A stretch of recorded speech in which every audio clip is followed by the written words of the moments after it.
It's 12 o'clock in Frisco, Texas, and it's time for Smoker Broker Radio with Robert Meche, a.k.a. the Smoker Broker. Robert is the owner of Small World Realty and has employed hundreds of real estate agents in his 17-year career. He has instructed and mentored over 10,000 real estate agents at the highly acclaimed Champions School of Real Estate and is considered an expert in Texas residential realty. Robert is also an advocate of true entrepreneurial spirit and has helped many to transition from corporate America into the world of self-employment. And now live from the studio to your world, the Smoker Broker.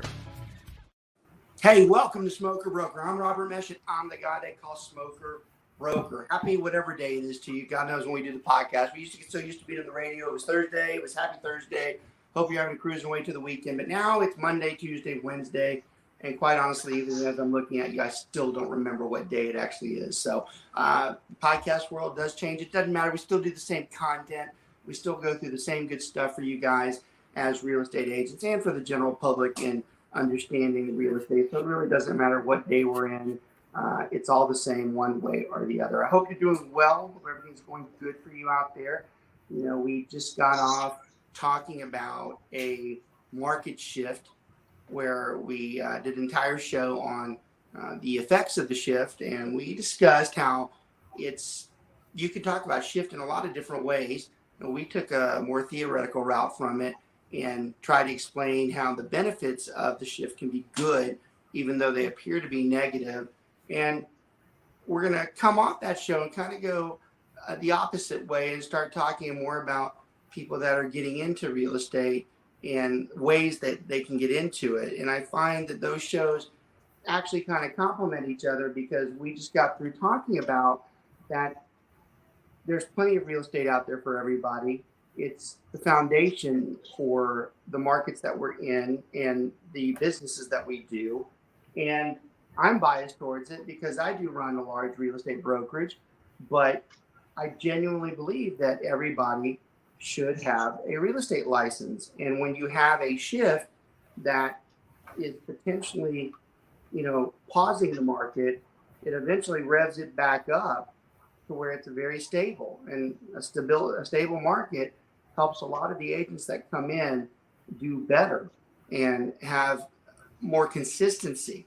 We have about 4 or 5 years of agents right now that have not experienced an even-keeled market.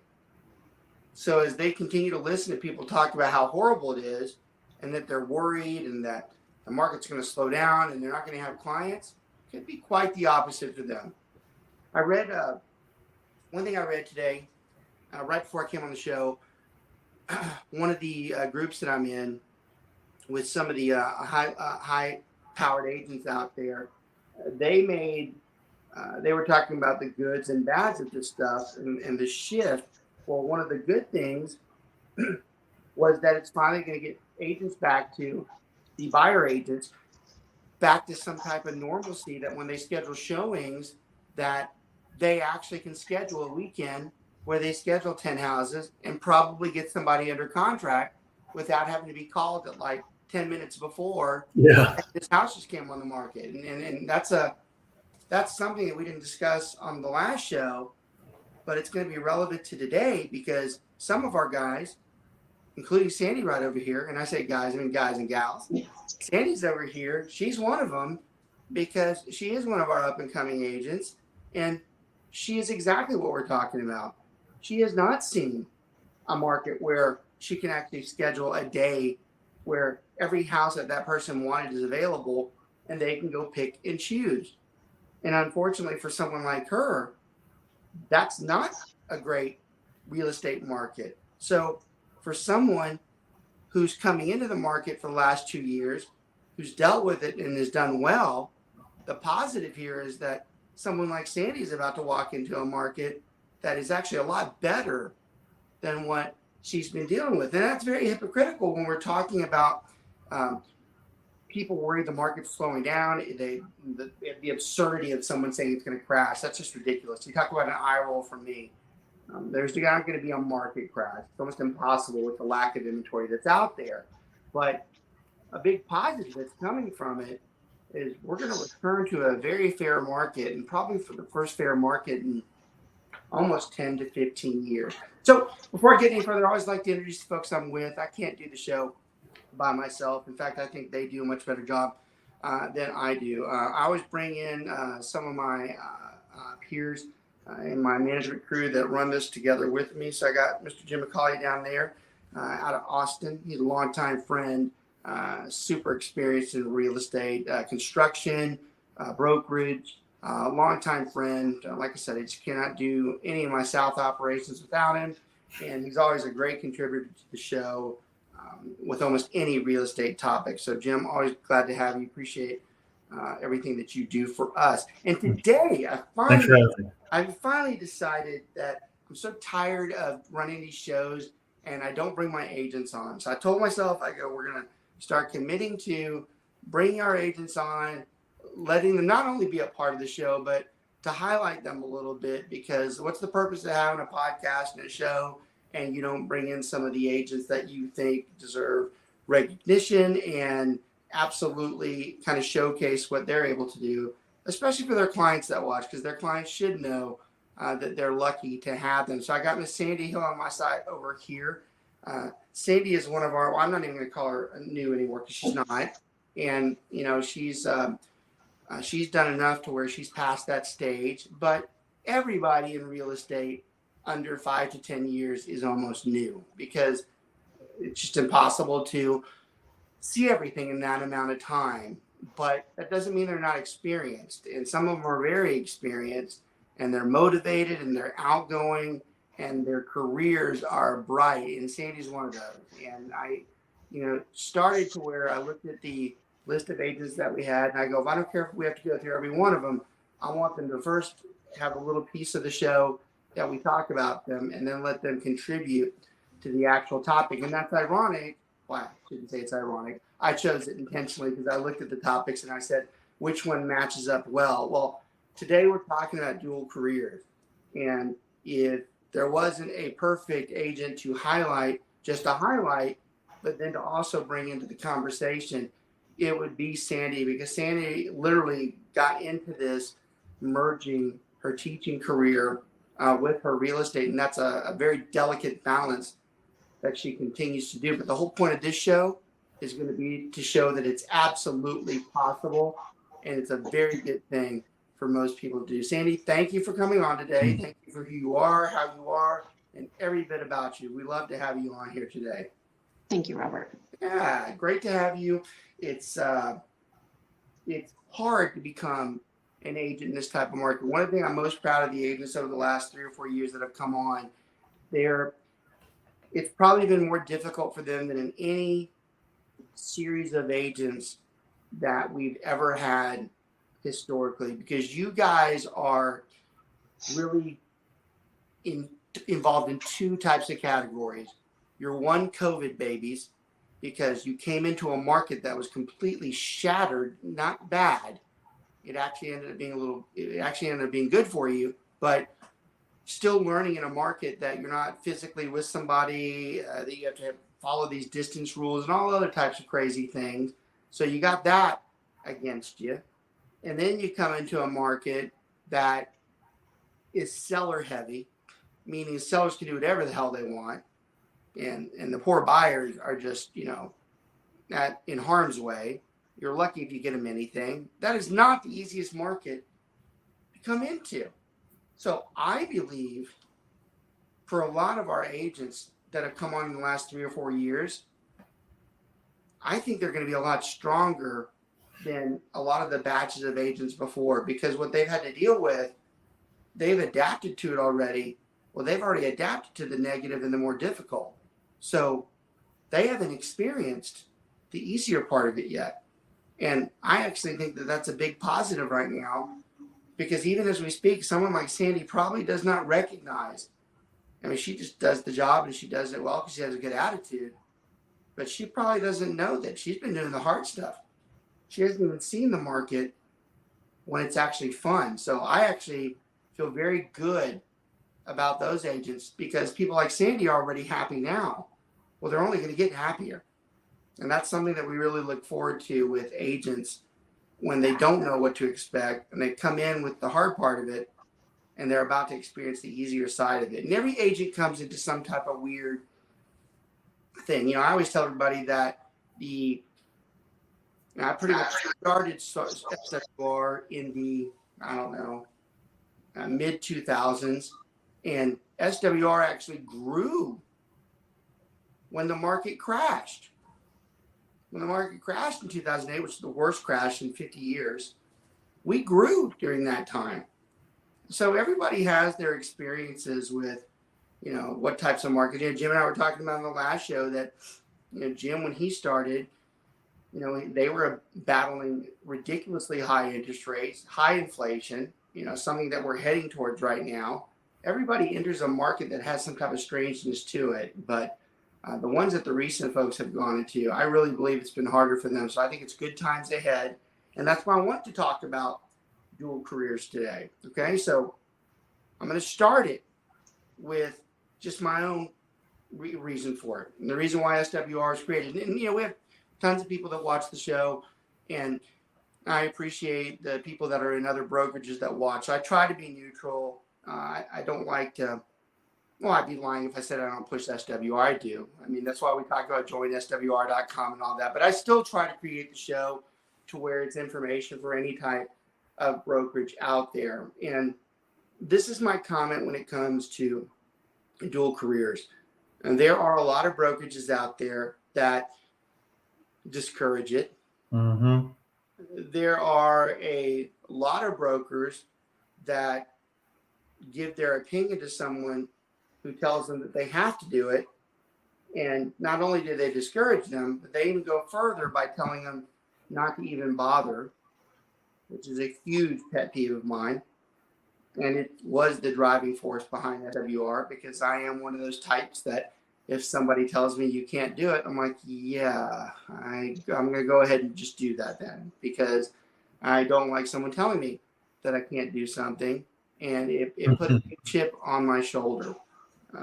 It's difficult for me when I see or witness another broker where someone's telling them, hey, look, I want to get into this, but I have to do it part-time because I have a family to support. And I hear the other broker say, well, you'll never make it. It's very hard for me not to interrupt and go, well, what do I know? We've only made a few million over the years doing it, but you're right. You go ahead and tell them that, they can't make it. That's a terrible comment.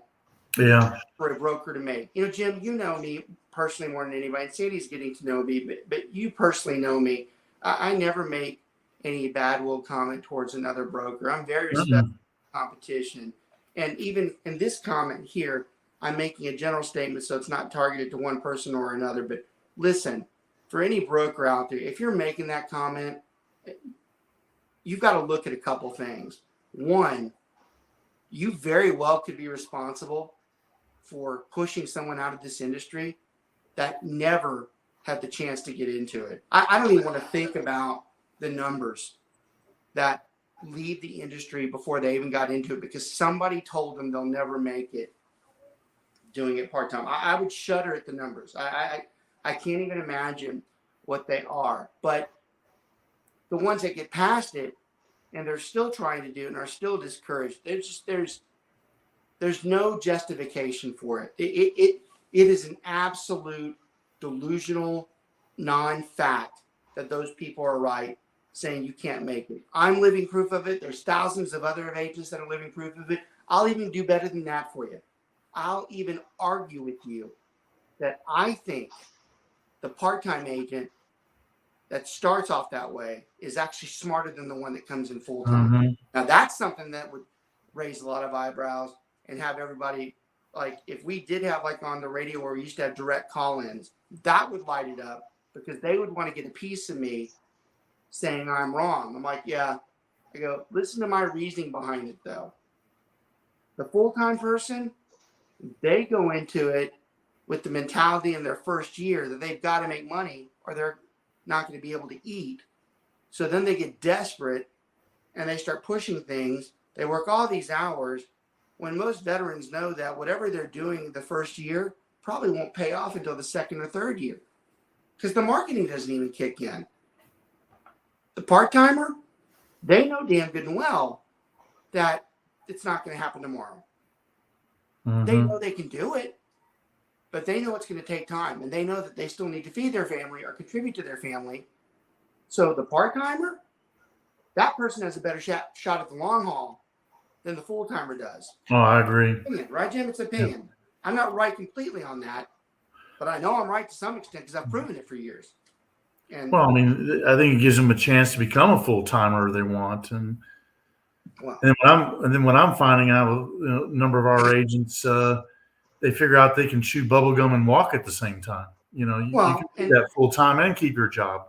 And I will brag about something that we do because I think it facilitates that. And big surprise, it came because I lived this and I knew that it was needed because I did build SWR empathetic. But we created training so that these guys could go to work and still not lose the training that they needed. They could do it whenever they wanted. And then we teamed it up with 24/7 support on them. So we knew that we could bring that person in. I think one of the bigger problems that some of the brokerages that say they don't want full-time part-timers or that they can't handle the part-timers, they don't have tools that can train them that are not in the daytime or right to be there personally. And I think that's why they might do that. So they're just not built for that type of agent, which is a shame because I really do believe that those are the agents that become the better ones down the road. So I want to talk to Sandi about that because she comes from, and I never want to rate the professions one over the other, but if I had to lean towards one, the teachers, they make some of the best real estate agents. They always have. I truly believe it's because people know what they have to go through.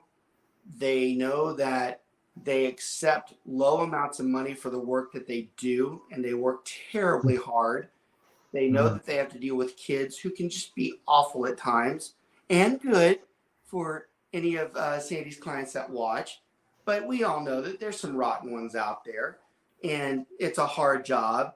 And these people are over here, working, 50, 60 hours a week, sometimes taking their own money that they don't make a lot of and having to spend it on the kids just to make sure they have the stuff that they need to have. It's the most respected position that gets hardly not close to what they deserve. I believe because they go through all that, when people know that they're a teacher, but they're also a real estate agent, I think that there's a respect level for them because they just know that it takes a lot to do that type of job. And if they're able to handle kids, they certainly can handle their home purchase and home sales. And I believe that.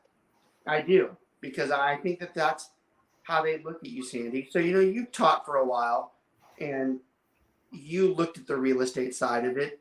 There's a lot of teachers that think that that's a possible path for them, don't they? Yes, they do. And it really stems from the fact that they've handled so many different things at one time through the day, other teachers, principals, parents, children.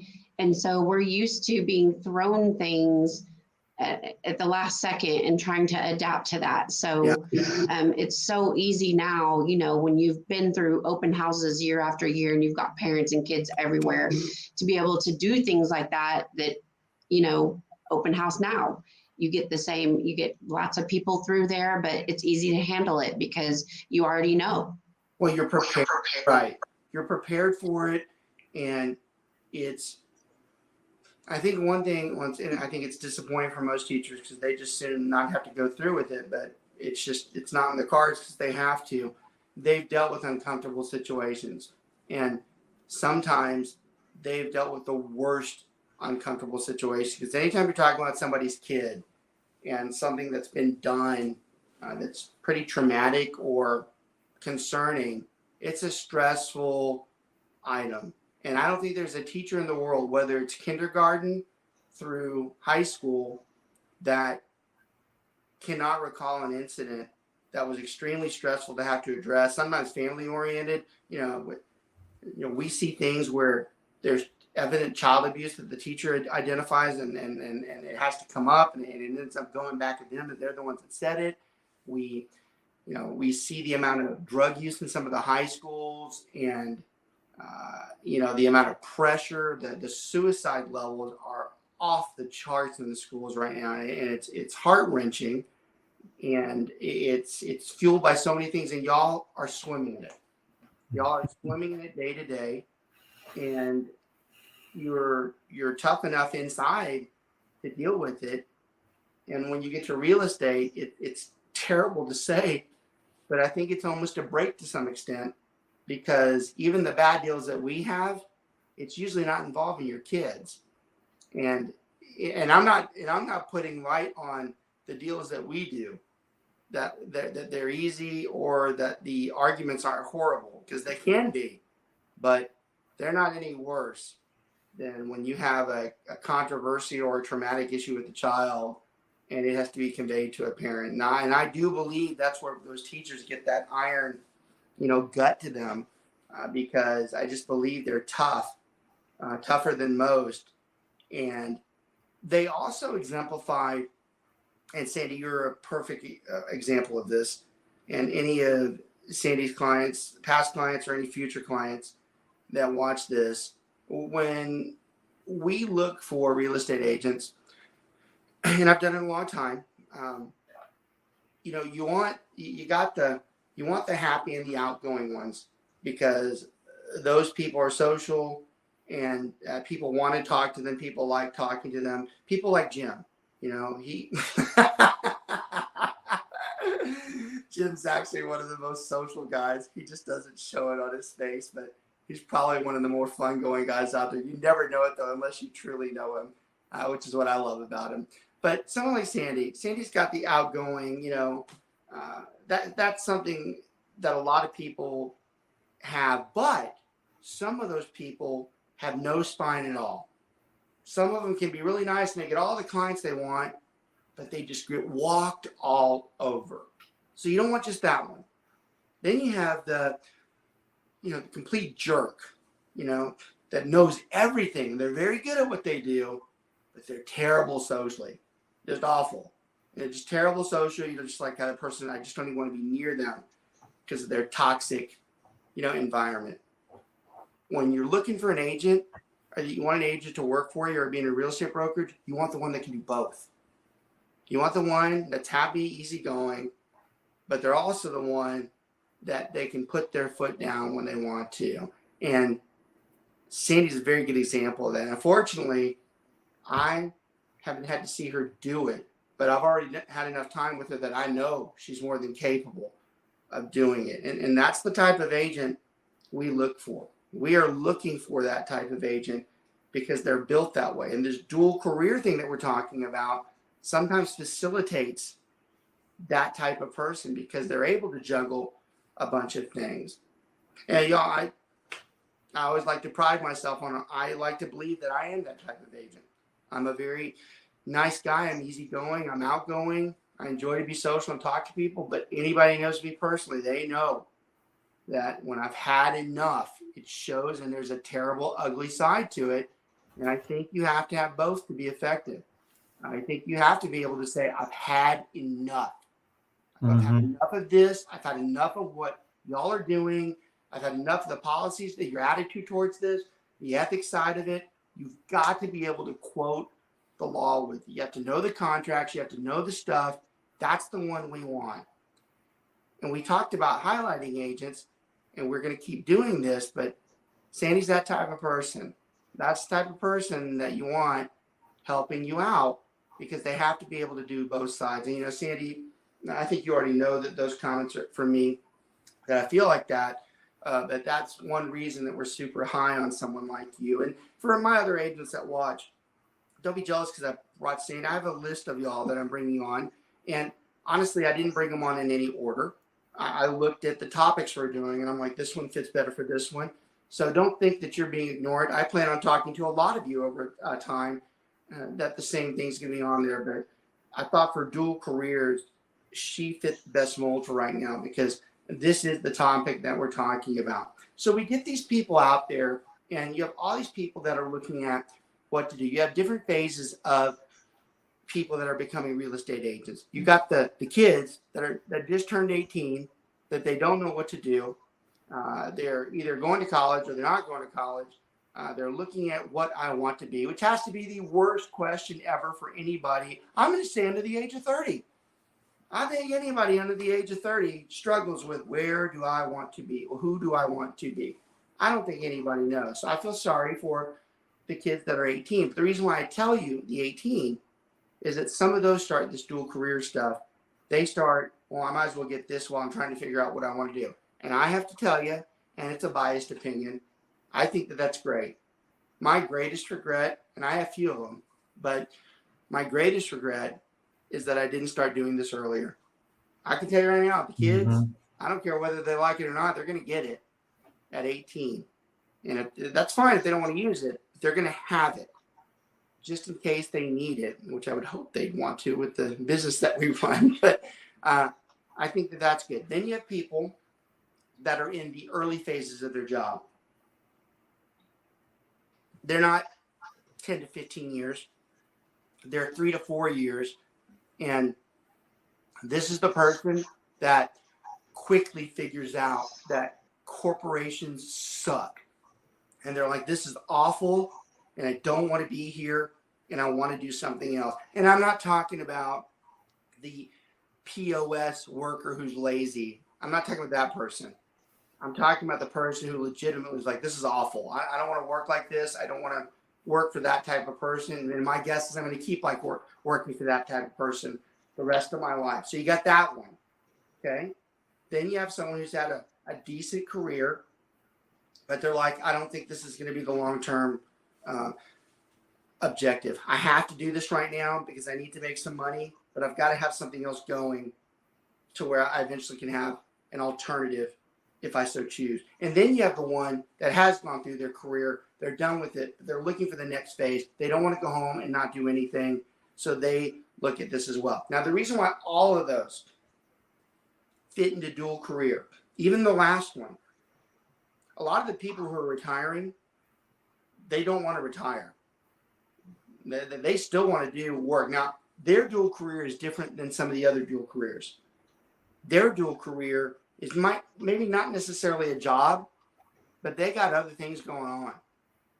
They got other things that they want to do, but they still want to have financial relevance and mindset that they're doing something productive in the workforce. So a lot of those will do real estate, and I'm going to say do it part-time because they've got their other volunteering. You know, my parents are a great example. You know, my dad's a big-time former government executive. His wife too, very high up in the government, and they're retired. But if they did do real estate, I can assure you it'd be part-time. They don't, by the way. But if they did, probably don't want to work for me. I don't blame them. If they did, I promise you it's part-time because of their schedule. Their schedule between, you know, doing things like Habitat for Humanity and, you know, consulting projects. And there are a bunch of other things that are going on, but they would fit the mold of someone who wants to do this. Then you go back to someone like Sandi, who it does enjoy teaching. I know she does, but she knows that there has to be something else down the road, whether it's financial, whether it's freedom, whether it's multiple income streams. She's smart enough to know that she needs something else. So this is where the show is speaking to those people today. We're talking to those people that are out there, and this is probably the biggest takeaway from the show today. And I absolutely have the street cred to say it. Anybody that has any type of job, I don't care if it's 60 to 70 hours a week, you are more than capable of doing real estate on the side, especially in the first couple of years because you probably aren't as busy because you're building your business. Anybody who thinks that the stupid myths about your working all the weekends, your working weeknights, because that is a myth. a lot of people think because you're working all the week, they tell you when you get into real estate, you're going to start working all these nights and you're going to start working all these weekends. That is a myth. You know what your weekends really look like as a real estate agent? Maybe every other weekend, you do an open house for a couple hours. You still do whatever the hell you want Saturday and Sunday. But for those 2 hours or 3 hours, you do that. Maybe another Saturday, one of your clients wanted to go look at a house. And for the last 4 years, that probably only would have been an hour because there wasn't 30 houses to look at.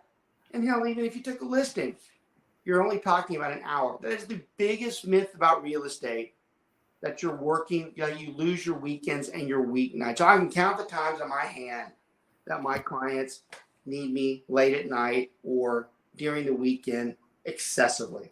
Now, my agents are a different story. They pick away all that. They call all night long. So that's a different thing.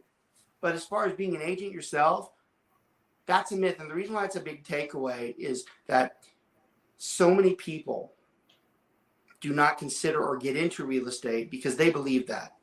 They think somebody told them that. All right. So that's a terrible myth.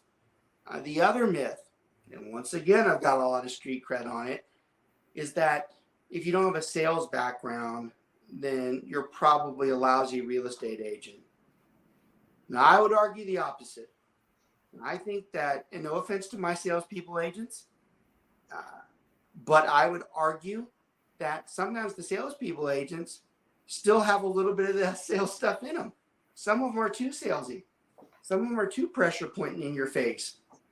Whereas the one that had a job or is business oriented, they're more laid back, but they still have the competency level to get you through it. So the other myth is, well, I've never done sales. Good. That might be a positive for you. I'm not telling you, for those of you that do sell, that you shouldn't get into it. You should too. Obviously, you know what you're doing. But I do think some of the innocent people that have never looked at it like that, sometimes I think they can be more effective because they're more trustworthy to the general public because they relate to them. They relate to them. I always thought that I did well, not because I was smart or anything like that, because I'm not. I actually thought that I did well because I was very easygoing and I had a good business background. I thought people trusted the fact that I knew the business side of it and that I wasn't sales gimmicky. And I do believe over time that's what helped grow my business. But from a salesperson, to this day, I still don't like being called a salesperson. Well, I think it's something very, very key and what makes Sandi good at what she does, teachers good at what they do. I feel good at what I do. What you do is people trusting. They pick up immediately that trust level, what you're telling them. They believe and they trust it, which makes you have to be even more careful and on guard with everything you do say. Yeah, that's a good point, Jim. I talk about the people that we have and the people that we bring on and the people that do dual career. But you make a good point that a lot of those people, it's not so much that they're able to do dual career. It's the fact that because they're trustworthy, it makes them easier to do dual career because they will get the business regardless because of how people trust them, not because they're working 40, 50, or 60 hours a week. It's because they're trustworthy, and trustworthy people are easier to work with, and they're more easy to refer around. So I think that's a great point. That's not one I actually had written down, and that's why we put people on the show, because they bring up a point that I'm like, that's actually true. And I started thinking, when you said that, I started thinking about some of our better dual career people, and I was like, that's exactly the case with them. There's a trust level that most people have with them that they're like, well, yeah, I'd use them in a heartbeat. And even more important and more to the point is that they don't care that they have another job. I don't think anybody who knows Sandi probably would care that she still teaches because they know that she's going to be able to handle their business as well. I think they know that she wouldn't take it if she couldn't do it. So I think it's twofold, is that they know that the person's good, but they also know that even if they have something else going on, they wouldn't be doing this if they couldn't handle both. So those myths out there are terrible for a dual career person. The hour count That's another thing too. And people saying that to work 65, 70 hours a week, that's the biggest load of, I'll tell you a dirty secret about me. In all the years I produced, even when I was 40 or 50 million volume by myself, I don't think I ever worked more than 25 hours a week. And I have a lot of people that are peers to me that they hear that and they shake their head. And trust me, I'm the black sheep of the family in Keller Williams. In the elite group, I'm probably the only one that does not work 90 hours a week in cold calls and bleed. I just hate that. I just don't believe in it. I'm from Southern Louisiana. We don't believe in irritating people and bothering them. In fact, I'm pretty sure some of my family shoots people that do that, but we don't believe in doing stuff like that.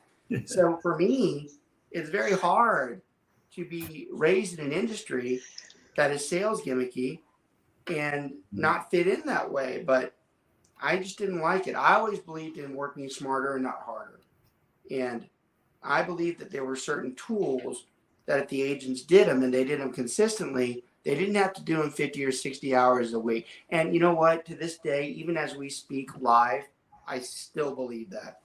I still believe if you do certain things consistently, not 50 or 60 hours a week, that as long as it's consistent throughout the week, that you have a very good chance at doing well in real estate. And that's a message that we send to those people out there. Now, there's no secret about me when it comes to my love for corporations. So here's another takeaway from today. And I've done this show probably 3 or 4 times over the years, and fairly certain at some point it'll become part of a speaking presentation that we offer to other people out there, because I think there are so many people that are affected by it. But because I lived it, it makes it easier for me. I'll put an asterisk on it, because there's so many friends that we have, business people, clients, people in common that have to do this. And I think each of them know if they're in this situation or not. If they're in this situation, they're like right on. And if they're not, I don't think they care about it, because they're like, I understand what he's saying. And the point I'm making is just the horribleness of the corporations themselves. Corporations, for the most part, they don't give a damn about anybody who's under them. And we can fight all day long if you want. If you disagree with me, you come on anytime and you show me how many corporations truly are loyal to their people. You and I both know there's not a company on the face of this earth that if they're looking at financial issues, especially if they're publicly held, that they won't take someone who's been working for 34 years and snap their fingers and make them gone tomorrow. Mm-hmm. And at worst, they tell them they loved him as they kick their ass out the door. It's the worst plague. It's the worst part of a work ethic in a hard-working country as America. It's the worst part of it, because no matter how hard you work, no matter how far you get, you're always working for somebody else that can pull the plug on you. And that's why we push dual career agents. We push them and we believe in them, because we think that they should have that option, that if somebody decides to start doing that to them or does take the rug out from under them, they're like, fine, I already have something else and I wanted to leave anyways. We want them to have the other route. And we also want them to be able to practice their own business. You know, a lot of people talk about real estate and they do it because they want to be their own boss. Well, I don't like that conversation as much as like, well, you're really not your own boss. You still need people to help. But you are right that you're pretty much guiding what it is that you do. Nobody's telling you what to do day to day. And you are able to guide the career the way you want to. Now, that's attractive enough to some people. But the most important part, never mistake it, is the fact that somebody else is taking you, that is telling you what to do, and they have control over you. You know, I had a good friend, and he's passed now, but he said to me one day, I was younger at the time, he's like, Robert, you never make any money if you're not working for yourself. And when he said it, I didn't think much of it. But years later, and now that I'm in my 50s, it's the most true statement I ever heard. That you are never going to truly make the money that you want if you're working for somebody else. It's always, all your work is always for somebody else. No matter what you do, it's always for somebody else. It's always for them to praise, have them and use you as the praise part. If you look at the corporation just in a shell of itself, that's what it's produced by. The people at the top are the ones that get to take credit for everybody, but they're also the ones that can snap their finger and remove them. And even better, and this is my real hate for corporations, when this person screws everything up, they get rid of all the good people, and then they are told to get lost after they got rid of the people that were good because of their stupid policies. And then they walk out with 30 or 40 million, and the company that was there for years is shattered. Now, anybody who listens to me will go, obviously this happened to you. Yes and no. Pieces of it. But I can tell you this, it happens all day long, and it's happening right now. And it's happening to millions of Americans that are sitting in some cube right now. And they're like, this sucks because that person is a jackass. Yet they're the ones that are telling me what to do. And I can't put a stop to it. And I can't do anything because I have to have this job so I can feed my kids and keep the lights on. It's almost as if they're incarcerated. And I think some people believe that. And Jim, you've seen some of this before. I mean, this isn't some people could say I'm just on a soapbox right now. I'm like, I'm not on a soapbox. No, I'm just glad you got it off your chest. Well, I'll tell you, it lives, but you know what? It lives with me. It lives with me. There are things that I can't say on the show with people that are close to me because it hurts them. But it's proof. It's proof that I think the hardest thing for me to accept, and even to this day it still does, is that loyalty just does not mean a damn thing to most people. It really doesn't. That. And that's why you're seeing more and more people not being loyal to the corporations and are jumping from one to the other for pay raises. So you know what? I'll give the corporations a little bit of credit there because you're right. There's an opposite effect to it as well. Is that as bad as the corporations can be, sometimes the associates themselves do them unfair. They train them and then they go off after they paid all that time and hard work, and then somebody else reaps the benefits of it, and that person ends up making more money. So you're right. There's a loyalty crunch there too. The corporation's still far worse. But you're right. I mean, I was raised. My dad was a manager and made all kinds of records, being the youngest branch manager for this large material corporation that was called Owens Corning at the time. And he was just way up there. But he always told me, he goes, they always get you a little title. They give you a little more money. And he said the exact same thing your friend said. He says, Jim, you'll never make money working for a corporation. You got to get into business for yourself somehow. So. Yeah. You're always working for somebody else's benefit, doing something else for them. I'll tell you another. And again, those of you think that this is an off the chest or gripe thing because Jim's joking about that, this is a push for why we do dual career. This is not a complaint session. We're talking to the people that we know are in this situation. Most of us got here very similar. We know what you go through. And we're telling you that there is something else. You don't have to be qualified for it. It's not that hard to learn. And most people do very well at it. So you can look at this as a gripe session. It's not. This is a motivation session that if you're in that, we've got an out for you. We've got a way that can make this work for you, that where you do end up working for yourself, you do end up controlling your own money, and you still have the help you needed from someone who has experience if you decide to do this. When you think about it, in a corporation, when you're told to come to a meeting, you have to be there. But in real estate, when the broker says, hey, we're having a meeting, it's always optional because you're not an employee. And you make your decision on do you think you need to be there or not. Exactly. They're told the topic. I mean, even when we call a meeting, do all of our agents really need to be at that meeting if they're well-versed in it? No. Do my veteran agents need to show up to a contract meeting? No. So there is a choice there. They do have the ability to, decide where they're going to be and make their schedule to where it's conducive to them and it's productive for them. And I want to add to that, it's funny. I found myself the other day, you talk about, gosh, in a corporation, you're feeling like I have to do this, I have to get this done. And it just adds to that stress. And the other day, as busy as I've been lately, I had looked at my friend and I said, I'm working a lot of hours right now because I choose to, but it doesn't feel like work. Yeah. Because I'm having fun doing it, and it's my choice where I go when I do it and taking care of my people.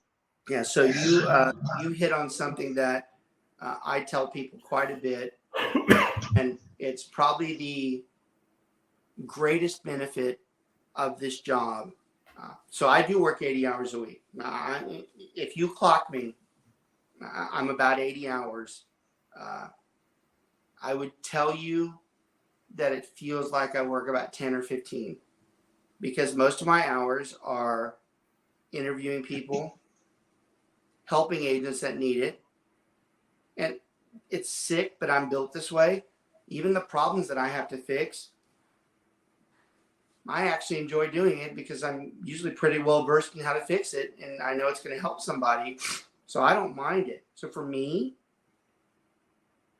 even though most people who know me know I work like that, it doesn't feel like that. And I tell my friends this all the time, and it probably irritates them, but it's also to the point that we're making for this particular show. The one advantage I have over any of my friends who are CEOs, VPs, whatever, they're called, they're super successful and they make tons of money. But the one thing I always tell them, and I joke when I tell them, but it's a true statement, I feel like I've been retired for the past 20 years. I really do. Whereas they have grinded it out. And yes, CEOs and VP, they grind it out more than anybody because they have to work horrible hours. God forbid if there's any problems. They are at the mercy of, even though the high one's up, they're at the mercy of everybody else. And whereas I love my friends and I think they have they would not like what I do. So it's vice versa, or touche. They would say, well, I don't like the fact that you could go months without making money, or they can say the same thing. But it's a fact that nobody can ever take away from me. Since literally I've been 35 years old, I have not had to be anywhere at X time unless I said I wanted to be there. And I have never had to worry about being removed from a job since then. And I do believe that's why this has stayed fairly brown.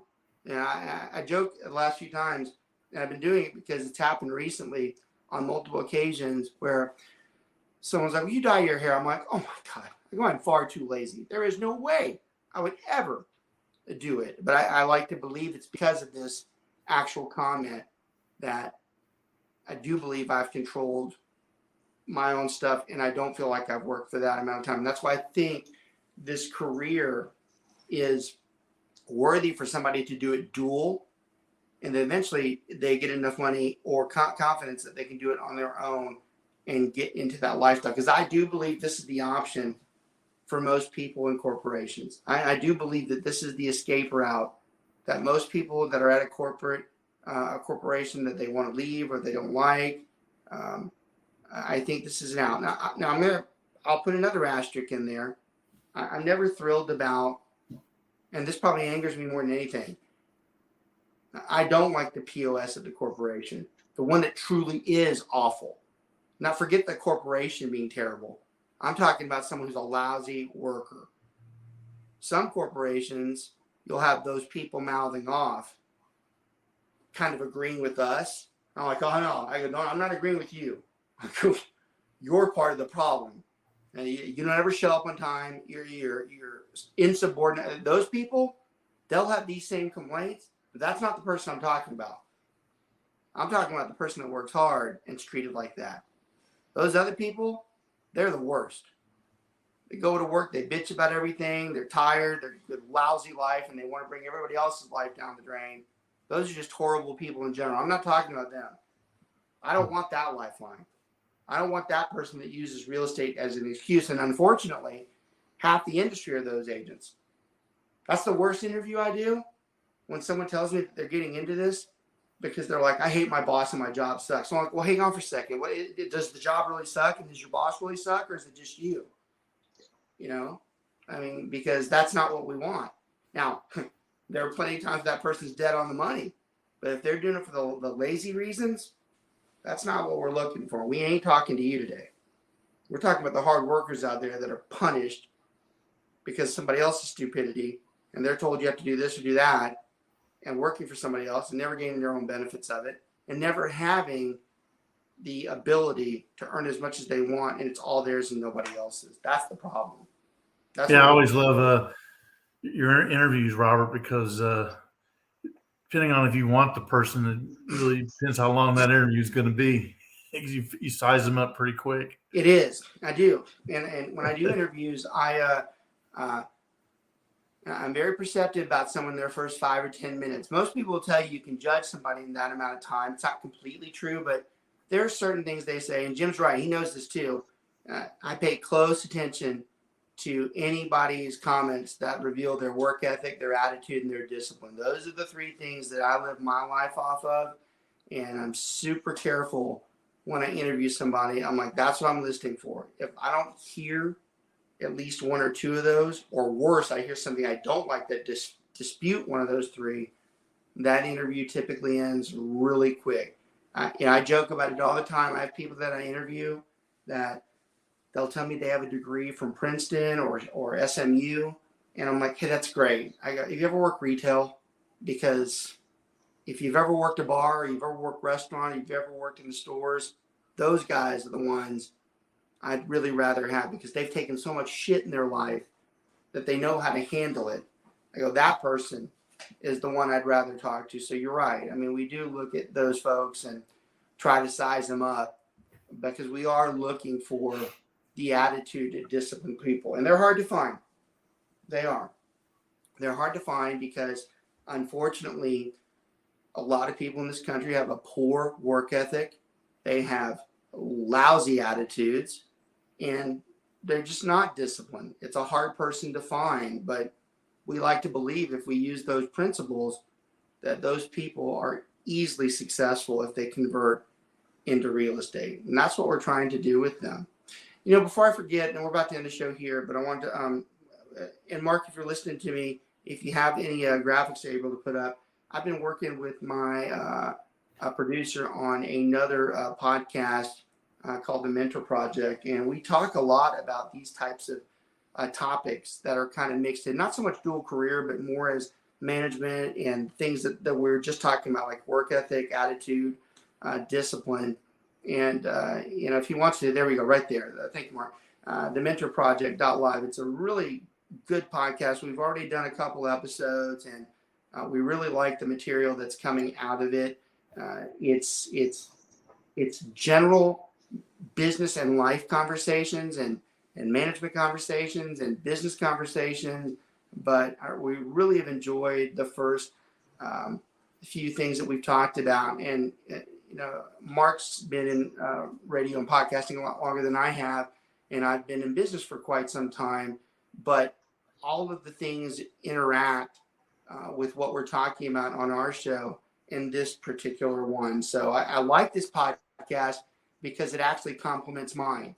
It complements the fact that we're doing real estate, but it's also talking about the things that we just discussed about the people that we're looking for that have these types of characteristics. So if you get a chance, go to them. I usually post them. In fact, I need to post. We had an episode last week that I haven't posted yet, and I'll post that here in the next day or so. But when I was talking through concluding, I wanted to make sure I mentioned that because really good. I really enjoyed the first podcast y'all did. I meant to say I listened to it. It was great. That's great, Jim. I'm glad you listened to it because I'm always skeptical when I do something new, but I usually won't do it unless I believe the person. And of course, with Mark, and we're longtime friends, and we have a lot of the same beliefs. So usually if he presents me with something, it's rare that I would disagree. So when he brought it up, I love the idea. I'm always skeptical until I start talking and seeing, who the other persons is, or the other people are.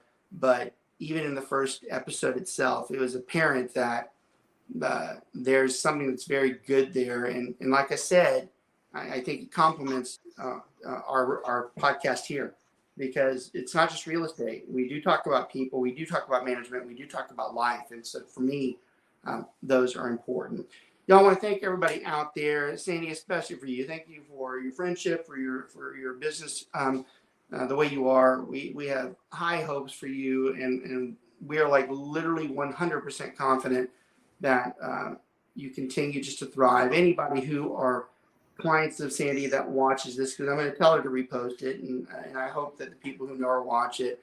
I don't think you need to hear that from me. I think most of you already know that about her. So y'all are very lucky if you deal with real estate with her. If you have dealt with real estate with her, or you're considering it, you really should be passing her name around. She's well worth it. And like I said, I do have the street cred to be able to prove that. And then my buddy Jim down there, always thankful for him, his expertise. And even though anybody's on the show with me, always gets out talk, because I talk all day long. I love the side commentary, because sometimes just as few brief interactions either change the topic to where something else we needed to talk about, or it's a point that I forgot. So I just cannot do it without them. Thanks for everything. You guys continue to watch. Pass it on to everybody that needs these stuff, especially for this show. If you have someone that you think wants to be a real estate agent, whether it's a client, whether it's family members, this is a good show for them to watch. So go ahead and pass that one out to us. Y'all have a great week. We'll see y'all soon. Take care. See you guys.